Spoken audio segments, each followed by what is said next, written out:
প্রচলিত অনেক গ্রামে ফজর ও মাগরিবের পর মুসল্লিগণ সম্মিলিত হয়ে সূরা হাশরের শেষ 3 আয়াত পাঠ করেন, তা কতটুকু সহিহ? ফজরের পরে, মাগরিবের পরে বা সকাল এবং সন্ধ্যায় সূরা হাশরের শেষ 3 আয়াত পাঠ করার ব্যাপারে হাদিস আছে। সে হাদিস কতটা বিশুদ্ধ সেটা নিয়ে মুহাদ্দিসিন ইকরামের মধ্যে যথেষ্ট দ্বিমত আছে। অনেক মুহাদ্দিসিন ইকরাম এ হাদিসের সনদকে বিশুদ্ধ বলেননি, দাঈফ বলেছেন।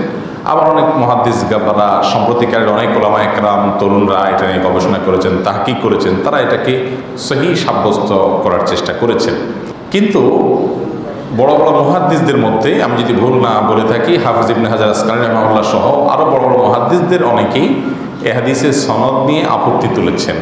তো এটিকে এক কথায় এবং সকল মতপার্থক্যের ঊর্ধ্বে উঠে বিশুদ্ধ সর্বসম্মতিক্রমে এরকম বলার সুযোগ নাই।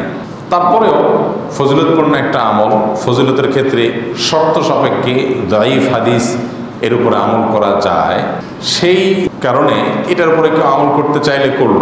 কিন্তু আমাদের দেশে যেটি আছে, এটার সম্মিলিত রূপ, ইমাম সাহেবের সাথে মুসল্লিরা সুরে সুর, তালে তাল মিলিয়ে সূরা হাশরের শেষ 3 আয়াত পড়েন, এটাকে একটা সিস্টেম আমরা বানিয়ে ফেলেছি। যেহেতু হাদিসে যেটুকু বর্ণিত আছে সেটি একত্রিতভাবে পড়ার কথা তো নয়, একত্রিত পৃথক কোনোভাবে বলা হয়নি। সাধারণত এই ধরনের আমলগুলো ব্যক্তিগত আমল হয়, যেগুলো সম্মিলিত কোনো রূপ হাদিস দ্বারা প্রমাণিত না থাকে, সেগুলোকে সম্মিলিত রূপ দেয়া এবং সেটা আবার একরকম এস্টাবলিশড করে ফেলানো, এটা উচিত না।